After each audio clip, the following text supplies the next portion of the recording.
बैठे तो सामने थाली पंडितानी ने दाल चावल साग रोटी रखी होगी, अचार वगैरह।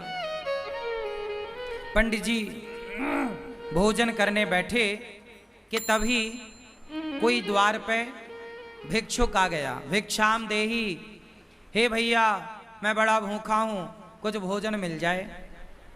पंडित जी भोजन करने ही बैठे हैं, सामने थाली है और द्वार पे कोई भूखा आ गया। पंडित जी ने सा सम्मान बुलाया, आओ आओ आओ भैया आओ। आसन लगाई और भोजन अपनी वाली थाली पंडित जी ने उन्हें दे दिया। और पंडितानी जी ने जो भोजन बनाया था वो जरा सा ही था, क्योंकि घर में कुछ था नहीं, जितना था उसने बनाया।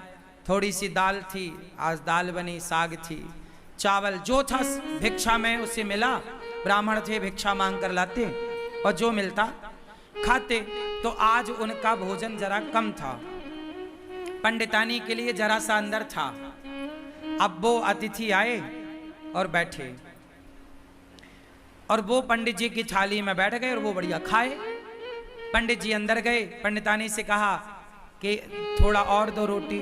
तो उसने बोला कि बस ये आखिरी 2 रोटी बची हैं। जब पंडितानी ने कहा कि आखिरी 2 रोटी बची हैं, तो वो जो बाहर बैठा खाने वाला अतिथि था उसने सुन लिया कि अब बस इनके पास 2 रोटी बची हैं। तो पंडित जी दोनों रोटी लेकर आए और कहा भैया प्रसाद पाओ, एक और दो रख दूं।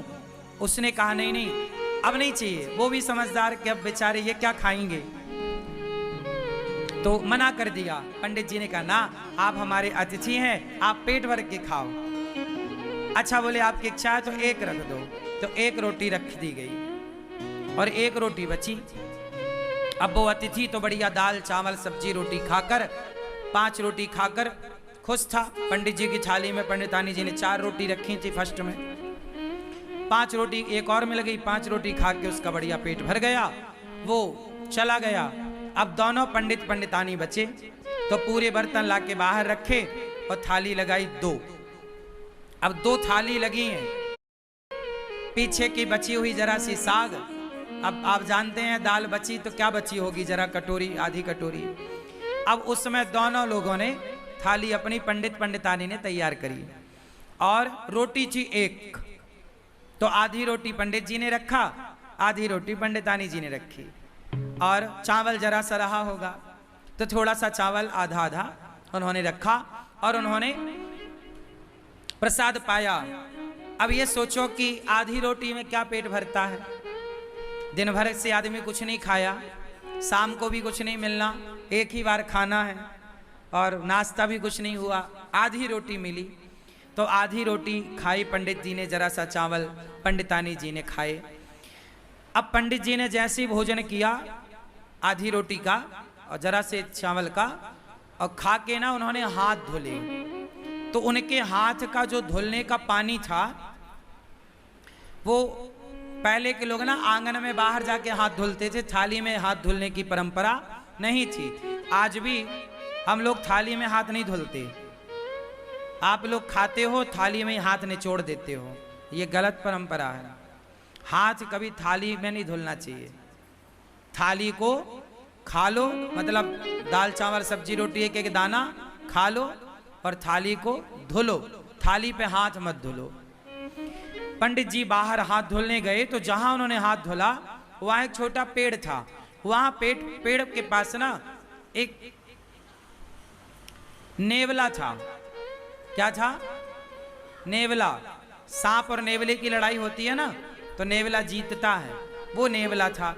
तो नेवला के पूंछ की तरफ पंडित जी के हाथ का धुलने का पानी गिरा और वो नेवले की पूंछ गीली हो गई। आधा पीछे का हिस्सा, पूंछ का हिस्सा गीला हुआ और जैसे ही पूंछ पे पानी गिरा उसके पूंछ का रंग सोने जैसा हो गया, सुनहरा। नेवले ने पूंछ देखी, पंडित जी से बात करी, पंडित जी आपने पानी डाला तो मेरा देखो ये रंग सुनहरा हो गया, सोने जैसा, मेरी पूंछ सोने जैसी हो गई। आप एक काम करो, मेरे पूरे शरीर में पानी डाल दो, मैं सुंदर हो जाऊंगा। पंडित जी बोले मैंने तो अपना हाथ धुल लिया। नेवले ने कहा महाराज ये बताओ कि आपके पानी डालने से मेरा ये शरीर का रंग कैसे बदल गया, सुनहरा हो गया, सोने के कलर का। अब मुझे पूरा शरीर सोने का करना है, पूरा शरीर सोने की तरह चमके मेरा। आधा हो गया मेरा, आधा बताओ कैसे होगा। कल मैं आऊं, आप मेरे ऊपर फिर हाथ धुल देना। पंडित जी बोले नहीं, अब तुम जाओ धर्मराज युधिष्ठिर के राज्य में। धर्मराज युधिष्ठिर यज्ञ कर रहे हैं, उस यज्ञ में ब्राह्मण लोग भोजन कर रहे हैं। जाओ, जहां ब्राह्मण लोग भोजन करके हाथ धुलेंगे, धर्मराज युधिष्ठिर सबको अन्नदान कर रहे हैं, बहुत बड़ा यज्ञ हो रहा है। जाओ, यदि तुम्हारा किसी ब्राह्मण के हाथ धुलने के जल से यदि तुम्हारा शरीर सोने का हो जाए तो समझ लेना कि धर्मराज का यज्ञ पूरा हो गया। जाओ। अब वो नेवला बड़ा खुश धर्मराज युधिष्ठिर के राज्य में पहुंचा, और जहां सारे ब्राह्मण भोजन करते और पानी से हाथ धुलते, एक अलग जगह पर नेवला जाके वहीं बैठ गया। हजारों नहीं लाखों ब्राह्मणों ने हाथ धुले, हजारों नहीं लाखों लोगों ने प्रसाद पाया, लेकिन नेवले का रंग सुनहरा नहीं हुआ। अब जब सारे ब्राह्मण खाए, दक्षिणा ले लेके चले गए, तो धर्मराज युधिष्ठिर बोले देखो, अर्जुन बोले कि देखो, अब राजाओं की एक सभा लगी। उस राजाओं की सभा में अर्जुन ने बोला, भीम भैया ने बोला, देखो आज तक के इतिहास में इतना बड़ा अन्नदान जितना बड़ा धर्मराज युधिष्ठिर ने किया, जितना बड़ा यज्ञ युधिष्ठिर ने किया, आज तक किसी ने नहीं किया। इतना बड़ा यज्ञ किसी ने नहीं किया, इतना बड़ा अन्नदान किसी ने नहीं किया, इतना सारा सोना चांदी हीरा मोती दान दिया युधिष्ठिर जी ने। तब नेवला बोल पड़ा, नेवला, ए भीम चुप रह।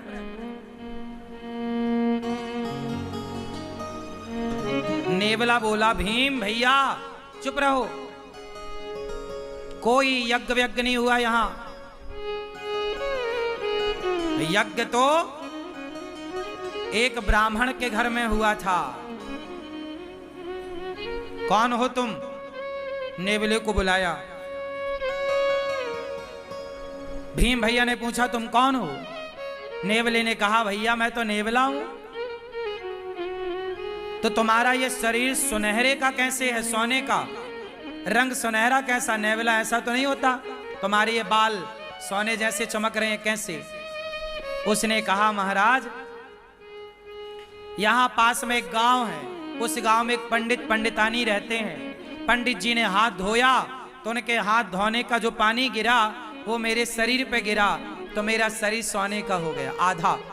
और उन्होंने कहा कि युधिष्ठिर के यज्ञ में जाओ, यदि तुम्हारा पूरा शरीर सोने का हो जाए तो समझ लेना कि उनका यज्ञ पूरा हो गया। पर सुनो, तुम्हारा कोई यज्ञ पूरा नहीं हुआ, मैंने तो कब से बैठा गीला होता रहा, मेरा शरीर सोने का नहीं हुआ। और तुम कह रहे हो कि धर्मराज ने इतना बड़ा यज्ञ किया, इतना दान किया। वो पंडित जी ने जो हाथ धोले तो मेरा शरीर बदल गया, और तुम्हारे यहां तो इतने ब्राह्मण खाए, कुछ नहीं हुआ। भगवान श्री कृष्ण भी उस सभा में बैठे थे। भगवान कृष्ण मुस्कुरा रहे हैं मंद मंद। अर्जुन गए, हे श्याम सुंदर, ये आप ही जानो ये नेवला कौन, ये क्या कह रहा है, आप बताओ कि यज्ञ पूरा हुआ कि नहीं। अब सब में ये कौतूहल हो गया ना कि भाई धर्मराज ने इतना पैसा खर्च किया पर इनका तो यज्ञ पूरा हुआ ही नहीं। नेवला कह रहा है कि जब तक पूरा शरीर सोने का नहीं होगा यज्ञ पूरा नहीं माना जाएगा। अब श्री कृष्ण से जब कहा गया तब भगवान श्री कृष्ण ने कहा कि सुनो, अभी आपका यज्ञ पूरा नहीं हुआ, इसलिए इसका शरीर सोने का नहीं हुआ। हो जाएगा पूरा तो इसका शरीर निश्चित सोने का होगा। अर्जुन ने कहा कि हे प्रभु, मेरे भाई ने युधिष्ठिर जी ने जितना बड़ा यज्ञ किया, आज तक इतना बड़ा यज्ञ किसी ने नहीं किया। जब किसी ने नहीं किया तो इसका आधा शरीर सोने का कैसे? भाई इतना बड़ा यज्ञ तो किसी ने नहीं किया, और ये इसका शरीर पूरा सोने का यज्ञ में होगा, तो आधा शरीर जो इसका सोने का हुआ वो कैसे हुआ, मैं ये जानना चाहता हूं। तब भगवान कृष्ण बोले, नेवला तू ही बता। तब नेवले ने बताया कि महाराज मैं वहां गया, पंडित जी भोजन करने बैठे थे, कोई अतिथि आया तो अपनी थाली खिसकाई और आधी रोटी खाई और संतोषजनक भाव से उन्होंने अतिथि को भोजन कराया, और जितना मिला ईश्वर का धन्यवाद देकर बिना शिकायत के और प्रसन्न चित्त से दोनों पति पत्नी आनंद से थे। उन ब्राह्मण का, संतोषी ब्राह्मण, भक्त ब्राह्मण, वो भक्त था, संतोषी था, उस संतोषी और उस भक्त का हाथ का जब धौमन मेरे शरीर पर पड़ा तो मेरा शरीर आधा सोने का हो गया। अर्जुन बोले, प्रभु ये क्या है? भगवान बोले, अर्जुन तुम्हारे